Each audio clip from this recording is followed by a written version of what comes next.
got myself an idea here. Bear with me, we'll see if it works. Gently warm this sawzall blade. I don't want to take the temper off, I just want to get it warm.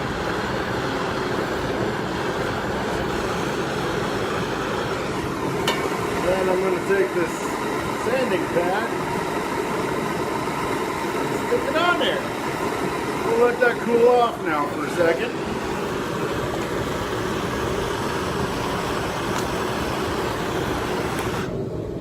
Just an idea.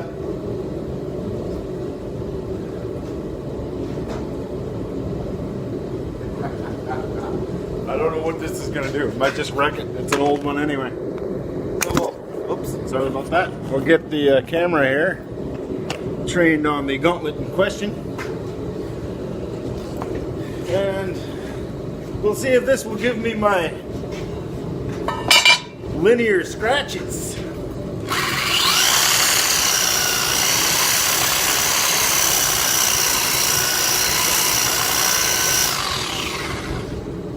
Let's try it on a part that we haven't done it on before. Oh, to the left. Okay. Perhaps that's not going to work like I wanted. We finally got it to the same 120 grit, 150 grit-ish finish as the blade. Now I got to do the strap that goes on down here. So like I said, I got this one to 120. I did this one kind of just enough to get it some scratches, so that looks like it's, you know, part of the whole piece. And then I sanded the handle down again by hand and rubbed it down with some linseed oil. So, yeah, nice and smooth. I have a Cricut Explorer 1 machine that I picked up last night. I was going to use my sister's, but like I said, or maybe I didn't say, I was doing some thinking. She's 70 miles away. It's within 2 trips of going up there to get something done. I can just buy one. And now if I go up there, I can just visit. I don't have to worry about deadlines or anything. So now you may wonder why a blacksmith needs a little vinyl cutting machine. Well, the guy who ordered the patah wanted his name on it and this little Indian symbol. So here I have it in Design Space. And I have never run this machine. This is the first time I've ever plugged it in. And I took some measurements and I made my images the size that should look pretty nice on this and be easy enough to etch.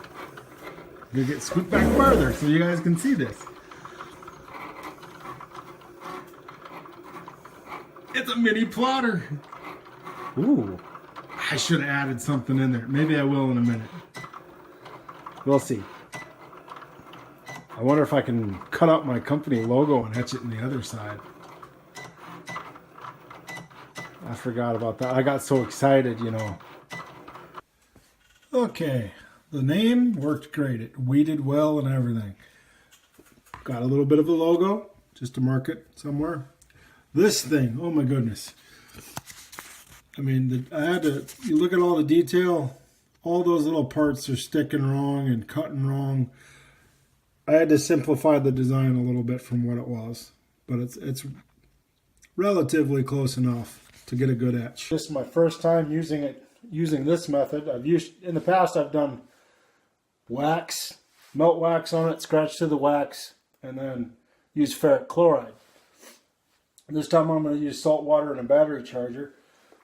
First thing I'm going to do is get rid of any oils, because any petroleum or plastic is a resist. That's why the vinyl is going to work. The glue underneath is going to keep it from attaching, from the acid from floating underneath the vinyl. And of course, the vinyl is acid resistant. I'll give that a good acetoning, and then we'll close this.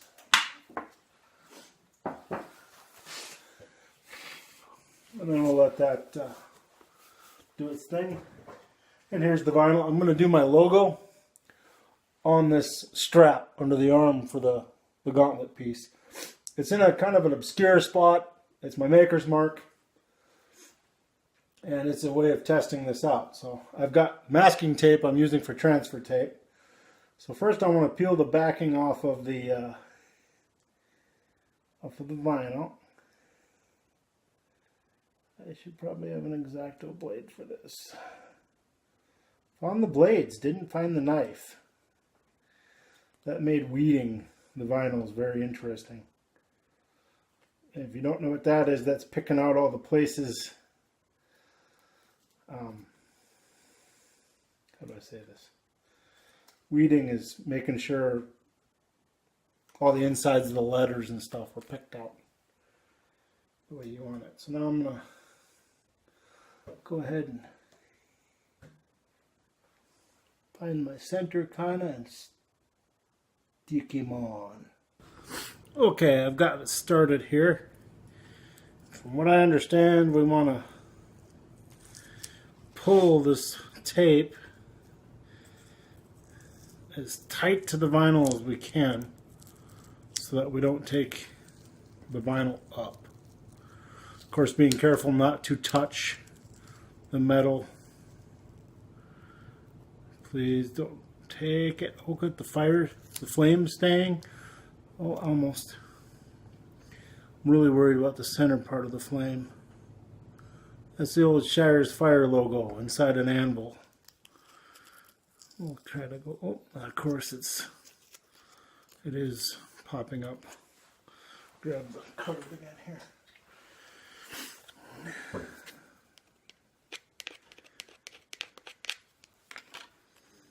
We'll try to go up from the bottom. Oh, he's still wanting to come with it.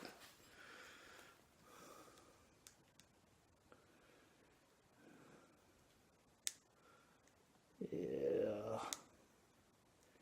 Still a lot easier than trying to do it the way I have in the past.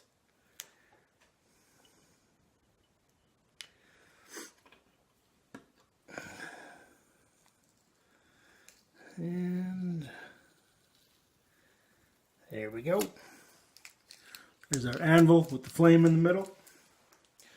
I'm just going to do some things with the card again to kind of secure those little letters or the little center part. We really want that to adhere to the metal surface because it's going to keep the salt acid solution from contacting the metal. Boy, in the Middle Ages, this sure would beat burning gold on with mercury. They'd mix gold and mercury together, paint it on a breastplate, and then burn off the mercury and leave the gold behind. Not exactly, let's just say I don't know what the royal smithy benefits or health plan was like, but it was probably pretty terrible. So now I have that, and everybody else I've seen on YouTube is doing a flat knife blade, and here I have this domed surface, which is even going to be worse when it comes to the boss on the back of the hand. So I've seen some of the gunsmiths use hot melt glue to kind of build up a corral, and my idea for this is to just keep the any runoff from running down the piece of steel. Here goes. I'm actually nervous. I don't know how it's going to work. I'm very intrigued by this. I don't want it to be too much.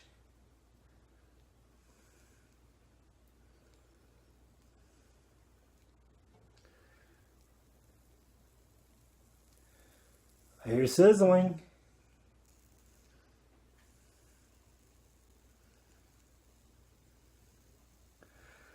Hydrogen gas is being released, as well as a slight amount of oxygen. Well, H2O. The salt, I believe, is merely a catalyst. Same thing as an HHO machine.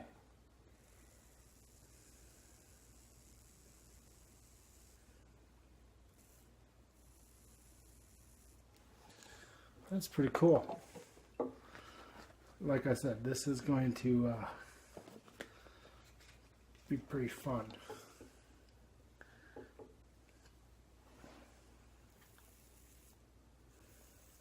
Can't wait to do the rest of this piece. Okay, we're getting too much in there. I don't want to overflow the banks,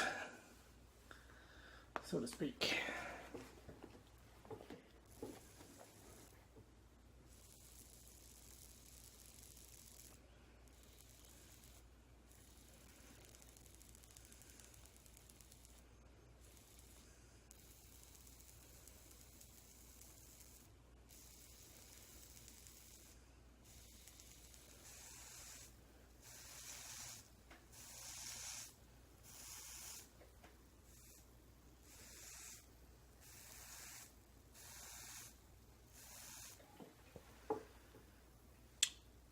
I think we're done.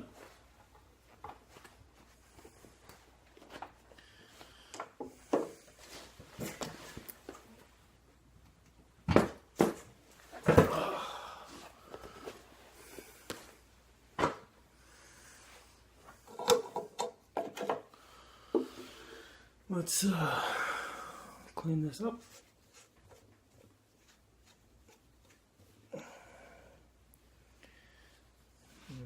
Kind of just peel that all off.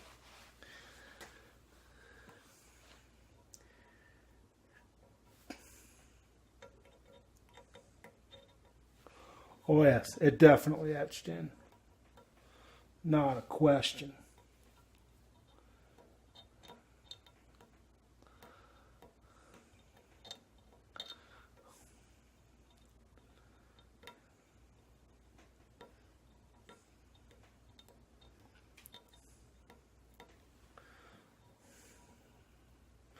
This is going to be a very stunning piece when it's done.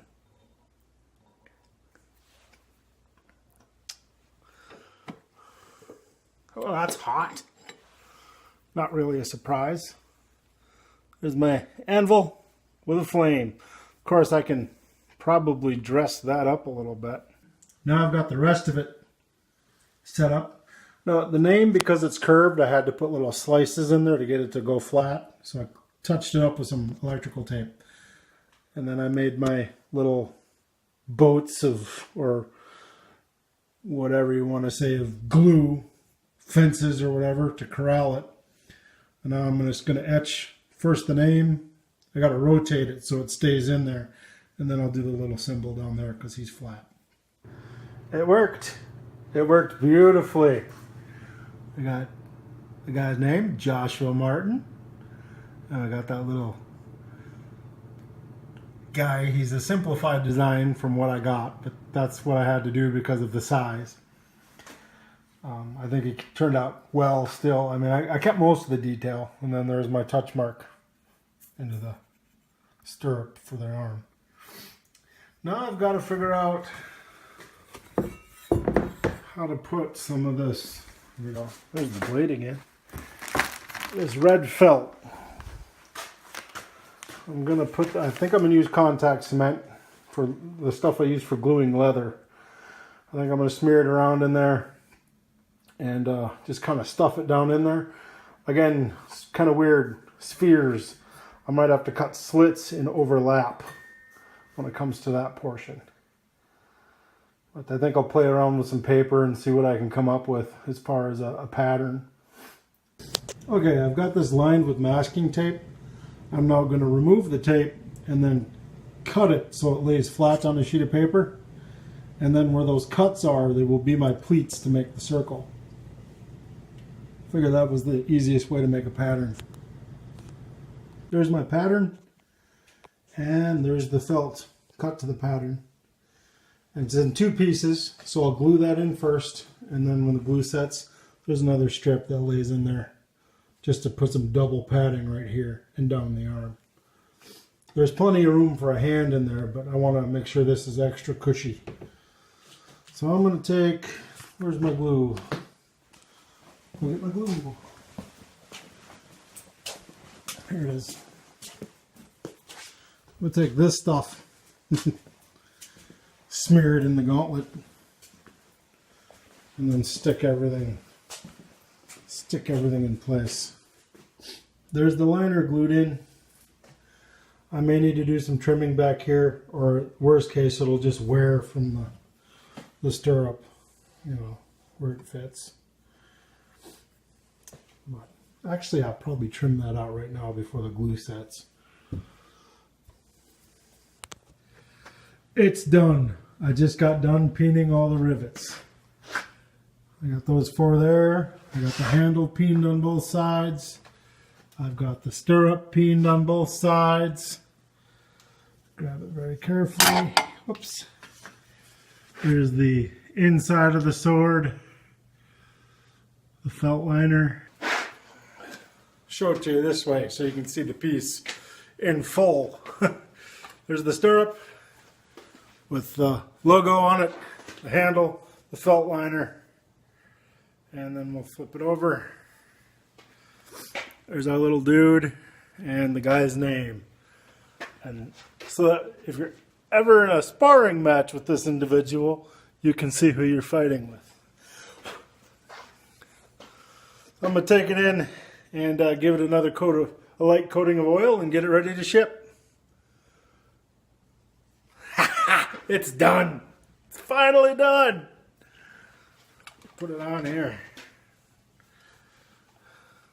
Oh, wow. That thing's fast. So fast. I mean, you don't think about how quick that point really is. Yeah.